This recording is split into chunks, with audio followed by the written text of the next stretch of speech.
بسم الله الرحمن الرحيم.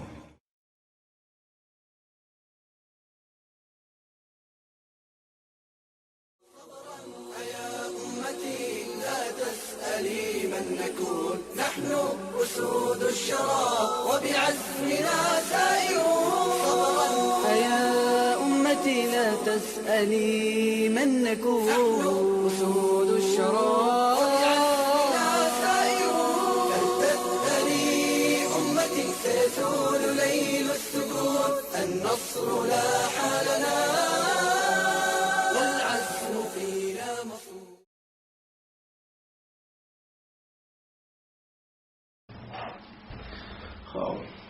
وربما قيل ساعة ما تشوف أحد من علماء السيستاني مثلا يقول ماذا؟ أبوال الإبل للاستشفاء يجوز، بل حتى أبوال غير الإبل.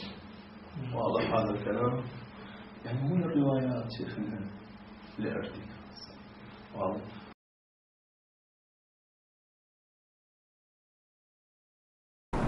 والفرع الثاني سيأتي إن شاء الله وسيكون عن جواز بيع بول الإبل. عندنا في الروايات الإبل أبوالها خير من ألبانها، فإن بول الإبل فيه الشفاء والعافية يا جماعة ويشرب للاستشفاء، لأن الإبل بولها بول مركز، والإبل يستطيع أن يعيش في الصحراء 3 أيام من دون ماء ولا أكل، يمشي 3 أيام يعيش، فبوله مركز وفيه الشفاء.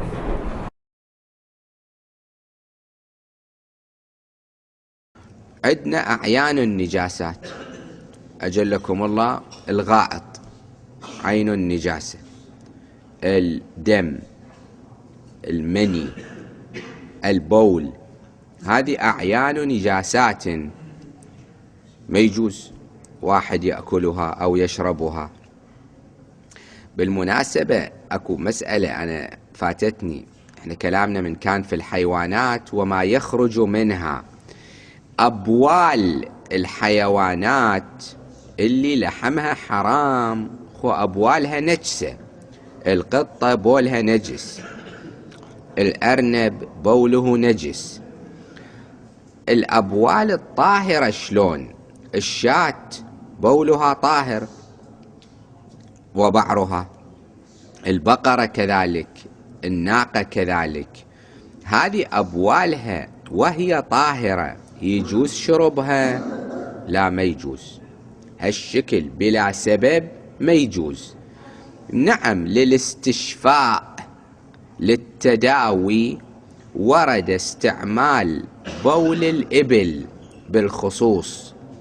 بعض الفقهاء يعممها القضية إلى سائر أبوال الحيوانات المحللة الأكل، بول البقر، الغنم، لكن المعروف بول الإبل للاستشفاء. واحد مريض مو هالشكل عاجبه يريد يروح يقول خل أشوف طعمه شلون صاير مثلا، لا، مريض ويريد يتداوى، وردت فيه أدلة خاصة على جواز شربه.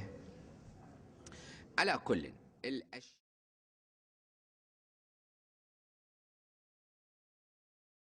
ومما يحرم تناوله أيضا من الأعيان النجسة قال والعذرات بفتح المهملة يعني منه؟ يعني العين، فكسر المعجمة يعني من المعجمة؟ الذال، لأنها منقطة. قال العذرات والأبوال النجسة. هاي كلمة النجسة ترجع للعذرات والأبوال، لو ترجع للأبوال فقط؟ بعضهم قال ترجع لاثنينات، يعني العذرة النجسة يحرم تناولها، والبول النجس يحرم شربه. هذا المنطوق. يعني شنو المفهوم؟ يعني العذرة الطاهرة يجوز تناولها، كما لو كانت والمراد من العذرة. ما هو المراد من العذرة؟ يعني فضلات الحيوانات، الإنسان والحيوانات. قال معناها يعني هل يجوز تناول فضلات الأغنام والأبقار والحمير؟ يجوز؟ قال حسب المفروض نعم، لأنها طاهرة. والأبوال النجسة محرمة، أما الأبوال طاهرة كأبوال الحيوانات التي يؤكل لحمها معناها يجوز. مو كذا لا، بغض النظر عن دليل الاستخباث وما استخباث، بعدين راح يجي هذا. فإذا فسرنا نجسة بأنه يرجع إلى العذرات وإلى الأبوال، معناها العذرة النجسة لا يجوز أكلها، والبول النجس لا يجوز شربه. ومعناها شنو بعد؟ العذرة الطاهرة يجوز أكلها، أجلكم الله، والبول الطاهر يجوز شربه. هذا رأي يقول لا، العذرات لا تؤكل مطلقا طاهرة أو نجسة، والأبوال النجسة فقط لا تشرب، أما الأبوال الطاهرة تشرب، خصوص بول الإبل كما ورد بأن فيه دواء. يقول فإذا قيد النجسة صفة النجسة عنوان النجسة لمن يرجع؟ للأبوال فقط. أما العذرات النجسة والطاهرة لا، النجسة والطاهرة لا تؤكل. هذا قول ثالث، قال العذرات تطلق على فضلات الإنسان فقط، تطلق على فضلات الإنسان فقط. وأما بالنسبة إلى فضلات الحيوان تختلف أسماؤها. فضلات الطيور ماذا تسمى؟ ذرق. وفضلات البهائم ماذا تسمى؟ روث. وفضلات السباع كالكلاب والأسود والفهود والثعالب والنمور ماذا تسمى؟ خر. أجلكم الله جميعا. يقول فلما تطلق كلمة العذرة يراد منها فضلة الإنسان فقط. فهنا ايش قصد لما قالوا العذرات؟ العذرات يعني فضلات الإنسان النجسة، ولا علاقة له بمن؟ لم يذكر فضلات الحيوانات، ما له علاقة بها، ما قاصدها.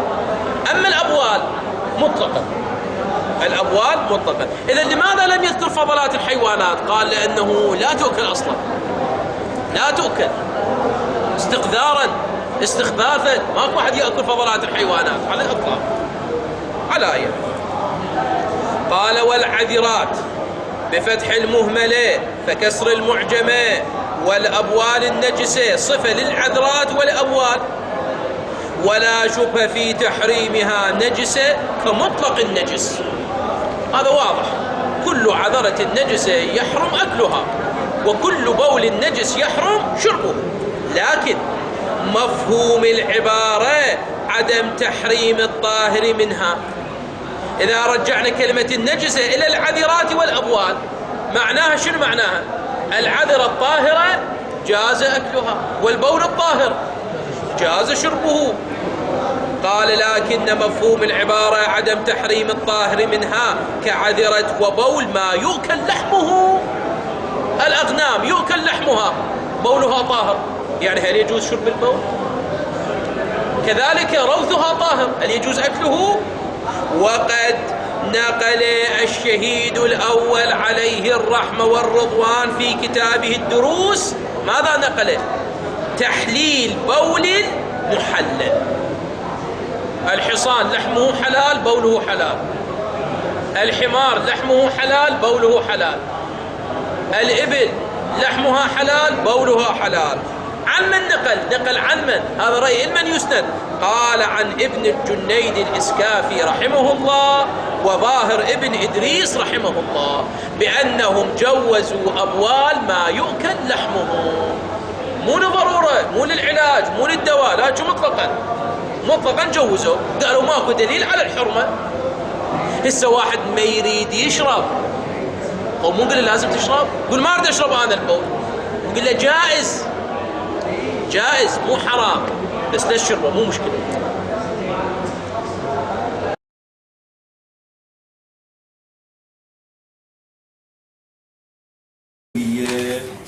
الثاني هذا الثاني مو قال فرعان، الثاني من الفرعين، واضح إن شاء الله. الفرع الثاني منين؟ من الفرعين. شنو قال؟ راح يتكلم عن الحكم الشرعي بالنسبة إلى بيع بول الإبل، واضح إن شاء الله. الحكم الشرعي من جهة بيع بول الإبل.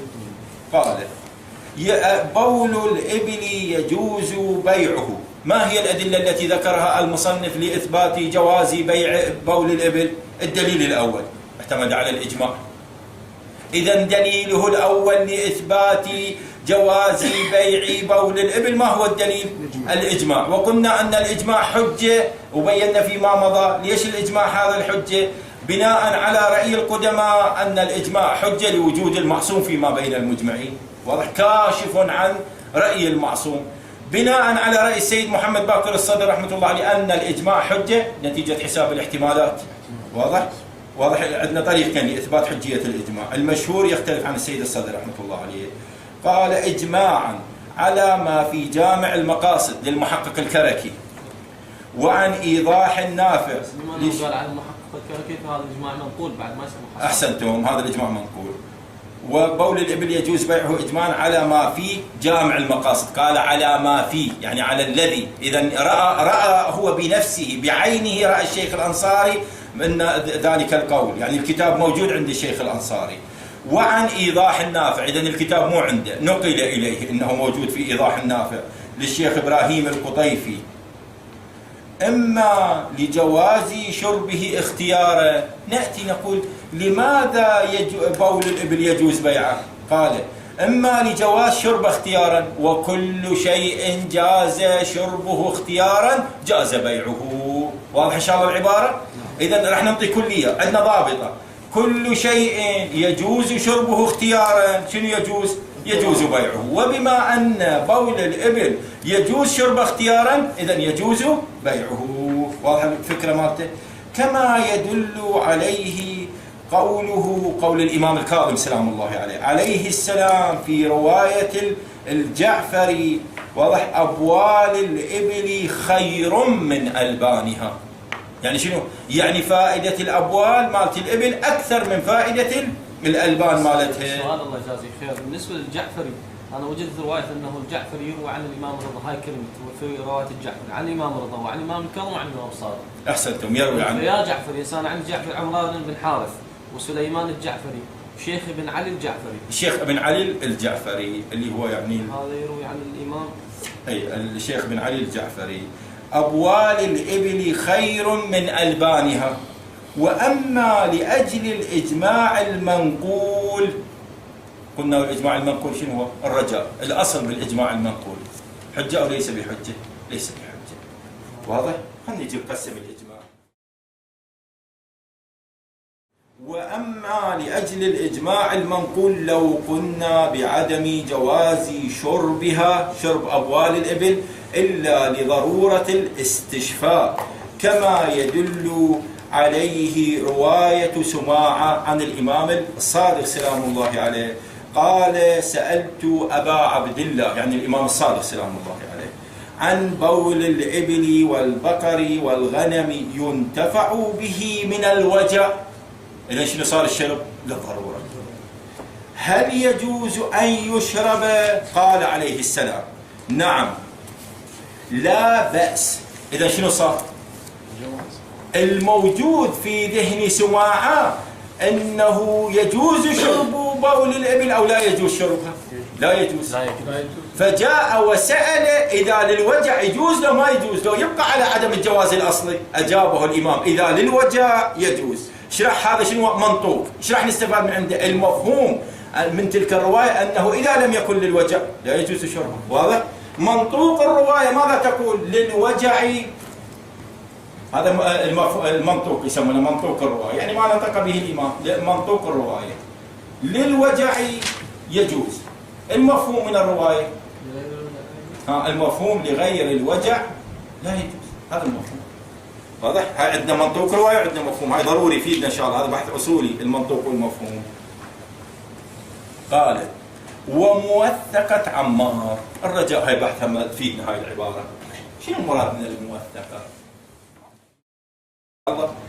قال وموثقة عمار الصاباطي عن بول البقر يشربه الرجل، قال عليه السلام إن كان محتاجا إليه يتداوى بشربه فلا بأس. إذن هاي المنطوق المفهوم من عندها، إن لم يكن محتاجا إليه ففيه بأس. واضح هذا المنطوق، إن كان محتاجا إليه يتداوى بشربه فلا بأس. المفهوم من عندها في حالة الاختيار. أحسنت، إنه في حالة الاختيار لا يجوز. وكذلك هذا كلام الإمام بول الإبل والغنم. وين محل الشاهد؟ الإبل، إحنا كلامنا على الإبل.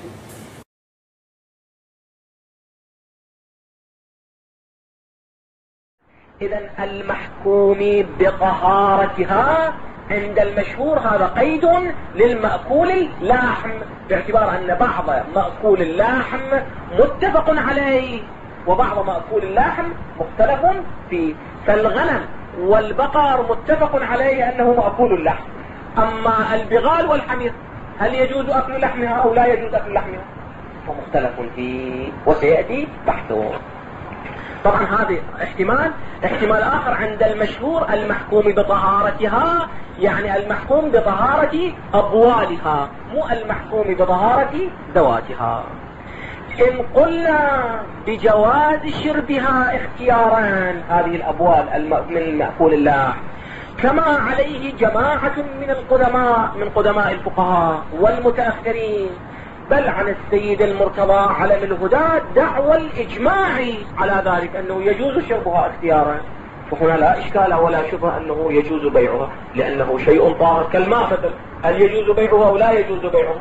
لا إشكال ولا شبهة أنه يجوز بيعه. إذا قلنا أن أبوال ما يؤكل لحمه. قال الشيخ قدس سره الشريف: الثاني بول الإبل يجوز بيعه إجماعا على ما في جامع المقاصد وعن إيضاح النافع، إما لجواز شربه اختيارا إلى آخره. كان الكلام في المسألة الأولى وهي حرمة المعاوضة على بول غير مأكول اللحم.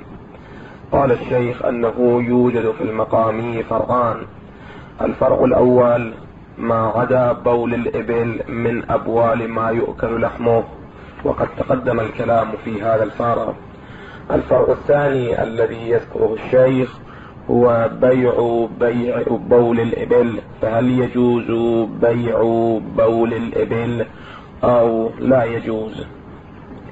الشيخ رحمة الله تعالى عليه يقول بأنه تارة نقول أنه يجوز شرب بول الإبل اختيارا، فهنا لا إشكال ولا شبهة في جواز المعاوضة والبيع على مثل هذا البول، باعتبار أنه إذا كان محكوما بالطهارة ويجوز شربه اختيارا من قبل الشارع ويجوز شربه اختيارا، إذا تكون له منفعة محللة مقصودة من قبل العقلاء فيبذل بإزائه المال. إذن تارة نقول بأن بول الإبل يجوز شربه اختيارا، فهنا لا إشكال ولا شبهة في جواز بيع بول الإبل أيضا. وأخرى نقول أنه لا يجوز شرب بول الإبل اختيارا، نعم لضرورة الاستشفاء يمكن الاستفادة من بول الإبل، فهنا لا إشكال ولا شبهة أنه لا يجوز بيع بول الإبل الذي لا يجوز شربه اختيارا، نعم للضرورة يجوز شربه.